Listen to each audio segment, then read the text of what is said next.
Centrale. Mesdames, Messieurs les présidents de conseil, directeurs généraux et directeurs d'entités du secteur parapublic, chers participants,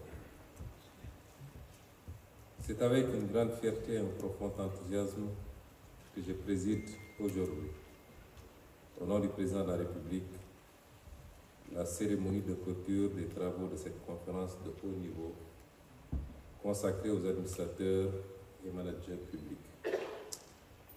Cette initiative de haute portée stratégique s'inscrit en droite ligne de la vision du chef de l'État, Son Excellence M. Bassirou Diomaye Diakhar Faye, pour une administration de qualité adossée à la doctrine et au principe de rupture systémique décliné dans sa lettre du 8 avril 2024 adressée aux agents publics.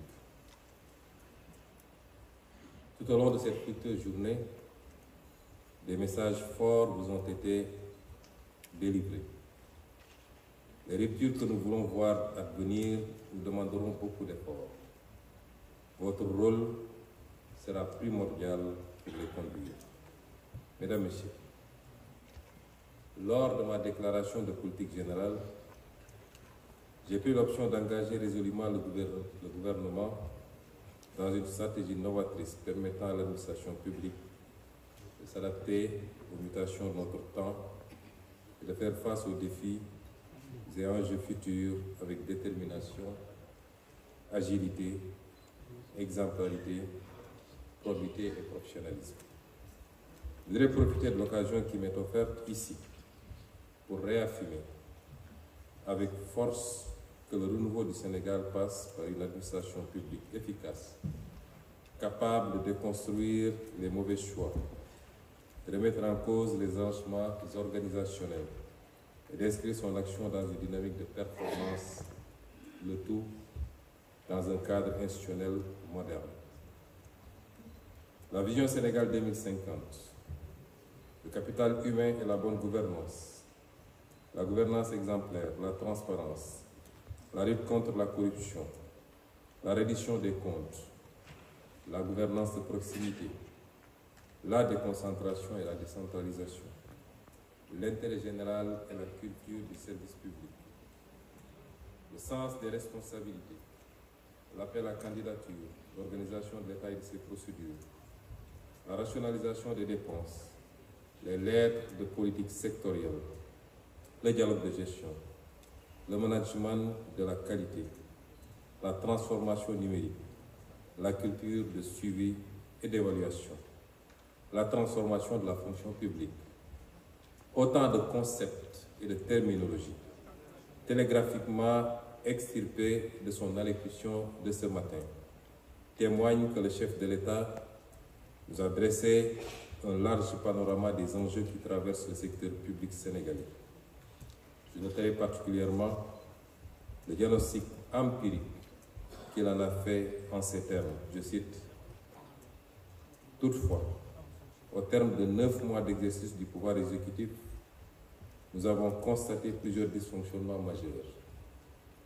Premièrement, un État contraint dont les marges de manœuvre budgétaires et financières n'existent quasiment plus.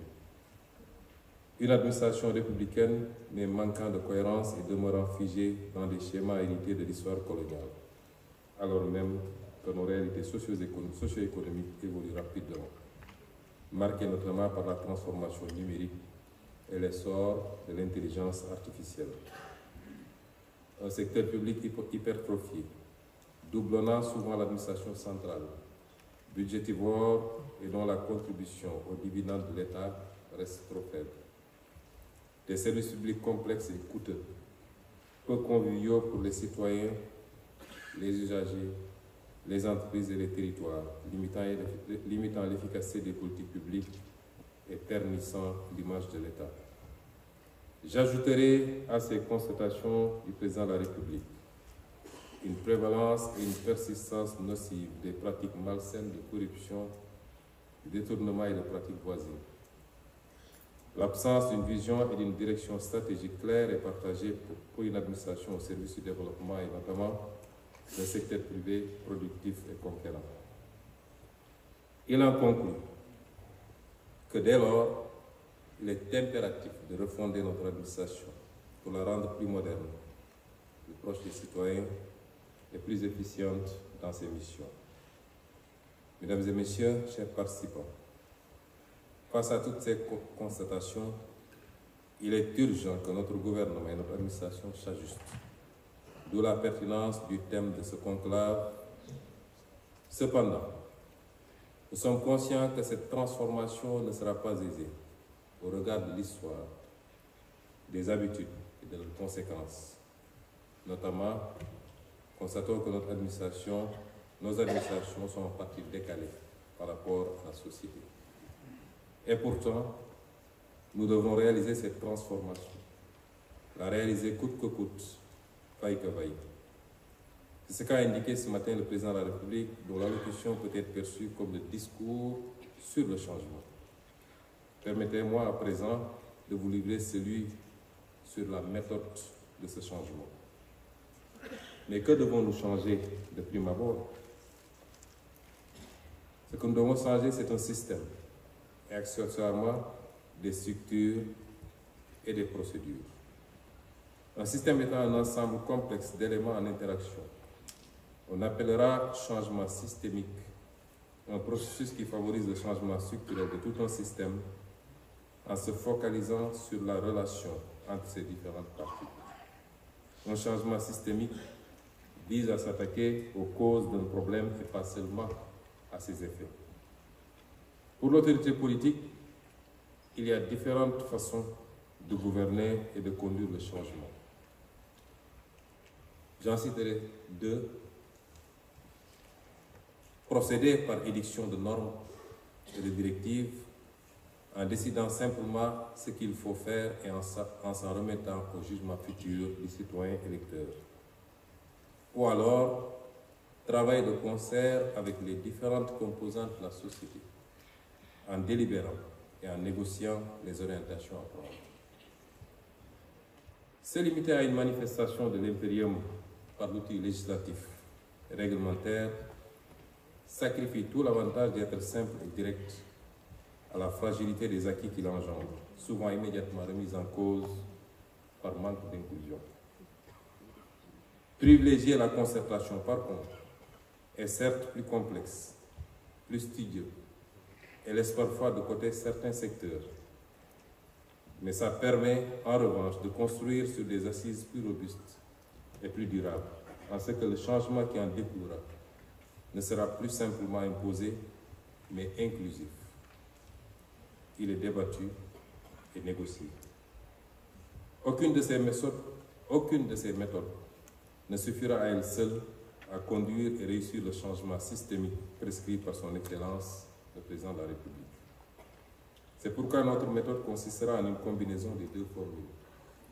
Nous réunirons par exemple, dans les jours à venir, tous les grands acteurs sociaux afin de trouver une façon acceptable de conduire la chose politique par une administration performante et stable dans l'exécution de ses missions, dans un contexte rendu difficile, malgré les efforts colossaux de mon gouvernement durant ces 9 derniers mois, par la situation tourmentée des finances publiques. Ensemble, nous devions nous entendre sur les mesures de correction et celles sociales à adopter et à appliquer, notamment pour accompagner le gouvernement à rétablir le déficit à son niveau autorisé. Ce sera également le cas pour les effectifs humains de l'administration et leur impact budgétaire, rapporté à l'efficience, l'efficacité et la productivité attendues. Ce sera le cas également du système de rémunération dans la fonction publique qui, du fait des errements politiques dans sa gestion des 20 dernières années, a cessé d'obéir aux normes édictées pour la sauvegarde des équilibres salariaux, gage de stabilité et de sérénité dans l'administration. La commande publique, qu'il convient de rationaliser également. Pour la plupart de ces chantiers, nous ouvrirons les concertations nécessaires, telles que le chef de l'État en a jeté les bases avec l'organisation, dès les premières semaines de sa présidence, des assises de la justice, qui en annoncent beaucoup d'autres. Nous veillerons ensuite à la fidèle normalisation et à la correcte exécution des conclusions qui en découleront. Mesdames et messieurs, chers participants, exécution. Voilà en réalité le ventre mou de notre administration. La mauvaise conscience des décideurs politiques, car beaucoup de choses ont été conçues sur la base des mêmes diagnostics et constatations que nous faisons aujourd'hui, pour ensuite être rangées dans les tiroirs de sorte que les colossaux efforts humains et financiers consentis deviennent vains.